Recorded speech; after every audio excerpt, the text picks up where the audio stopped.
Kenichi Hamada's unexpected isekai adventure. Our protagonist, Kenichi Hamada, decided to leave city life behind after a severe illness, opting for a quiet life of farming and illustration work. However, fate had other plans. One day, while shopping online, Kenichi was mysteriously transported to an unfamiliar forest. Realizing he was in another world, he tried opening a status screen like in the anime he had watched, and to his shock, it appeared. Yet, it only displayed 3 features: Shangri-La, an online shopping site he often used, item chest, and trash bin. Curious, Kenichi clicked on Shangri-La and found it fully functional. Meanwhile, the item chest could store items, and unwanted things could be discarded in the trash bin. Hungry, he tried to order bread and milk, but the transaction failed due to insufficient funds. Attempting to sell weeds for money didn't work either. Just when Kenichi thought he'd have to starve, he noticed a sword nearby. Selling it earned him 98.851 yen, allowing him to shop freely. After eating well, he bought a shovel to bury the body of the one who saved him. He then purchased a bicycle, compass, leather shoes, a sports towel, and binoculars before setting off to find a town. Despite cycling until evening, there was no sign of civilization. He stopped to rest and enjoyed a warm curry meal, thanks to Shangri-La. However, the food's aroma attracted a pack of wolf-like monsters. Panicking, Kenichi tried to buy a weapon but lacked the skills to use a bow. Remembering how dogs fear fireworks, he bought smoke bombs and gas-powered welding torches. After scaring the wolves with smoke and light, he realized it wasn't enough. He then purchased a slingshot with steel pellets. Although his aim was poor, the sheer number of shots eventually drove the monsters away. Fearing they might return, Kenichi packed up, bought a headlamp, and cycled away at full speed. By morning, he had reached the forest's edge. Using a ladder and binoculars, he spotted a nearby city. Overjoyed, he bought a leather bag and some pepper before heading there. Tall grass blocked his view, and he nearly got hit by a horse-drawn carriage. To his surprise, the driver spoke Japanese. Seeing Kenichi soaked, the kind driver offered him a free ride to the city, marking the start of Kenichi's unexpected journey in another world. The young man driving the cart introduced himself as Fuyu, a merchant. The girl sitting beside him was a traveling minstrel and his companion. Kenichi, the protagonist, also introduced himself, saying he came to this city for some business. At that moment, the minstrel girl suddenly pulled out a lute from her item chest, leaving Kenichi utterly shocked. He had believed he was the only one with such a skill, but to his surprise, that wasn't the case. After that, Kenichi bombarded Fuyu with numerous questions about doing business in this world.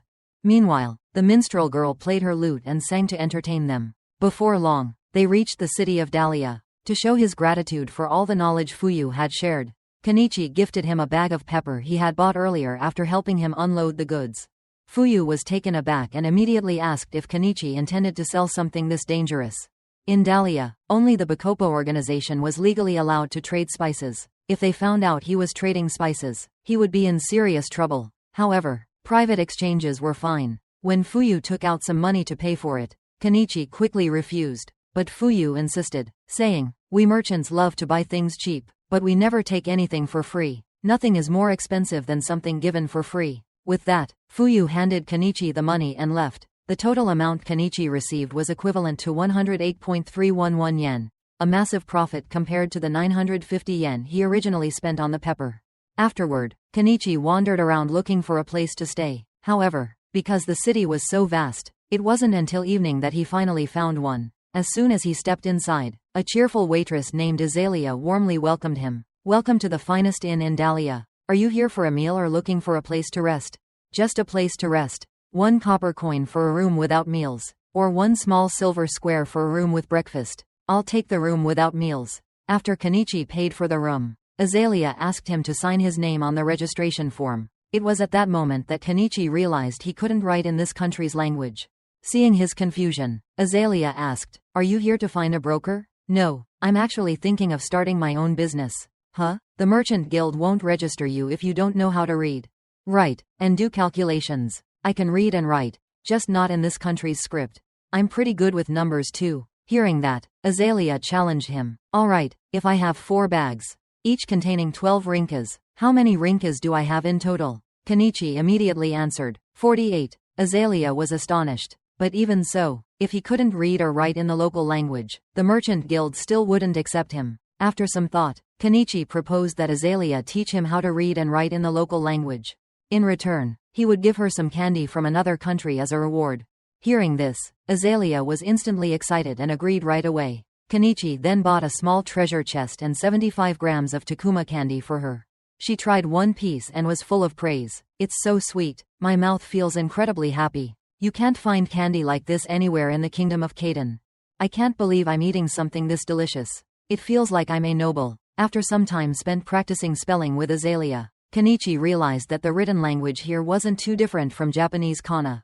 The number system was also decimal-based. If he made himself a cheat sheet, he could memorize it pretty quickly. At that moment, Azalea suddenly said to Kenichi, "You can read and write now, right? It looks like you'll do well as a merchant. Maybe I should start considering the possibility of becoming your lover. Don't worry about an old man like me. I'm old enough to be your father." A few minutes later, Kenichi handed Azalea a portrait he had drawn of her, which delighted her immensely. "Wow, I can't believe it. I have my own portrait. I really feel like a noble now. You gave me candy and even drew my portrait. You've given me so much, I can't help but want to repay you."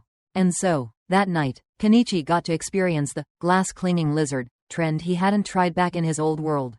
The next morning, Kenichi went to the Merchant Guild to register as a member. Thanks to the cheat sheet he had prepared in advance, he quickly filled out the application form. Upon checking the form and finding no issues, the receptionist asked Kenichi to pay a registration fee of 1 silver coin. Kenichi was shocked. 1 silver coin was equivalent to 50 yen.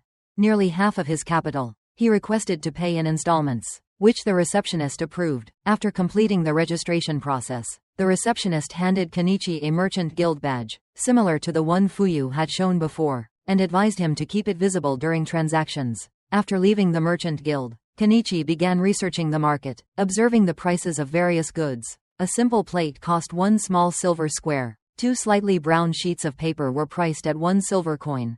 A low-quality knife also cost 1 silver coin. Just then, a beautiful girl approached Kenichi, offering him fruit at the price of 1 silver coin for a bunch of 10 fruits. Kenichi wanted to try them all, so he proposed buying a mixed bunch of 10 fruits, which she accepted. At first, Kenichi had no idea what kind of fruits they were, but once he placed them in his item chest, their names appeared. After returning, Kenichi gave 1 Rinka's fruit to his one-night stand, Azalea, making her very happy. Rinka's was her favorite fruit, known for its sweetness and delicious taste. But what made Azalea even happier was hearing that Kenichi had successfully registered with the Merchant Guild. Kenichi decided to start his business the next day, aiming to turn every 3 yen he spent into 10 yen in profit. Even with a low profit margin, if he could earn a decent amount, he could still manage comfortably through Shangri-La. After all, Kenichi's goal was to live a slow, peaceful life in this world. The following morning, Kenichi got to work building a stall. With materials readily available in Shangri-La, it wasn't difficult to complete it. After finishing the stall, Kenichi bought a set of 4 plates, 2 small knives, handkerchiefs, and some clothespins to try displaying them. Suddenly, Azalea shouted, "Wait a minute, are those clothespins? I want to buy some. These are great. The ones I use are just thin split sticks tied with string at one end. And they break so easily. Are you selling these?" Hearing that, Kenichi started wondering whether these clothespins could be a profitable item. After preparing everything, Kenichi began searching for a spot to set up his stall. Noticing an empty space beside an elderly lady, he asked if anyone was using it. When he found out the spot was available, he took out his stall from the item chest, which made the old lady extremely envious. After all, an item chest was a skill every merchant dreamed of having. Seeing Kenichi's unique items, the old lady came over to check them out. The clothespins immediately caught her attention. "Hey, shop owner, how much for these?" 1 silver coin for 5. "I'll take 5 then. Are you really buying them? There's no rule against buying from the stall next to me, right? I'm Anima, and I've been selling here for a long time. I'm Kenichi, from a distant village. Nice to meet you." Kenichi sat until noon before getting his first customer. But after that, more customers started coming. Most of them were drawn to the clothespins, which helped him earn a decent amount of money. During a break, Kenichi bought 5 loaves of bread and gave one to Anima as thanks for letting him share the selling space. Anima also thanked Kenichi, saying she earned quite a bit because of him. Kenichi initially thought making 10 yen in a day would be lucky. But to his surprise, he earned 15 yen just in the morning from selling clothespins. However, he suspected that others would quickly start copying the idea and sell similar items. Just then, a well-dressed young man approached, expressing interest in checking out one of the knives. Thinking this man might be a noble, Kenichi happily obliged, even handing him a bundle of rope to test the knife on. Upon learning that the knife cost 2 silver coins, the young man straightforwardly commented, "That's pricey, but I've never seen a knife this new and well made before. The price seems fair." Despite liking the knife, the blonde-haired man wanted a larger one. Hearing this, Kenichi immediately opened Shangri-La to check. Since Japan had strict gun and sword control laws, he wasn't sure if he could find one. After a moment of searching, Kenichi pulled out a hunting sword priced at 41.800 yen. Handing it to the blonde man to inspect. Holding the sword, the blonde man couldn't help but praise it. "This is beautiful. How much is it?" "1 gold coin. That's steep, but it really is beautiful." As Kenichi was beginning to wonder if he had priced it too high, a small cat beastman suddenly appeared and started sniffing him. Before he could understand what was happening, 3 more cat beastmen showed up, causing Kenichi to fall over in shock. Seeing this, Anima reassured him. "They're beastmen, it's alright. Is this your first time seeing them?" After hearing that, Kenichi immediately apologized to the beastmen, explaining that there were no beastmen in his village, which is why he was so startled. It turned out they were there to buy woven straw mats for sun protection. Initially, Kenichi hadn't intended to sell the mats, but realizing he could restock them easily, he decided to sell them for 3 silver coins each. When the beastmen mentioned they wanted 3 mats, Kenichi gave them a discount, offering all 3 for 8 silver coins instead of 9. However, they seemed unhappy when Kenichi offered to give 2 silver coins back as change from a small square silver coin. It wasn't until the blonde-haired man assured them that the shopkeeper was correct that they became cheerful again. After they left, Anima explained to Kenichi, "Beastmen are terrible at math. You'll get used to it if you deal with them often." At that moment, the blonde-haired man decided to buy the hunting sword, believing Kenichi to be a trustworthy merchant. Back at the inn, Kenichi happily paid for another 5 nights' stay. Seeing his good mood, Azalea asked anxiously, "Did you make any profit?" Not wanting to brag about his significant earnings, Kenichi simply replied, "Just decent." Meanwhile, elsewhere, after hearing that the maid Margaret bought 5 clothespins for 1 silver coin, Primula told her to go buy more the next day. But realizing this was a rare business opportunity, Primula immediately went to find her father, the owner of Mallow Trading Company, to discuss this business idea. As for Kenichi, he was relaxing by the well, enjoying a bath. However, he preferred hot water to cold, so he checked Shangri-La to see if there was something suitable. Upon discovering a round bathtub, Kenichi came up with an idea, drawing water from the river and heating it with fire to create a hot bath.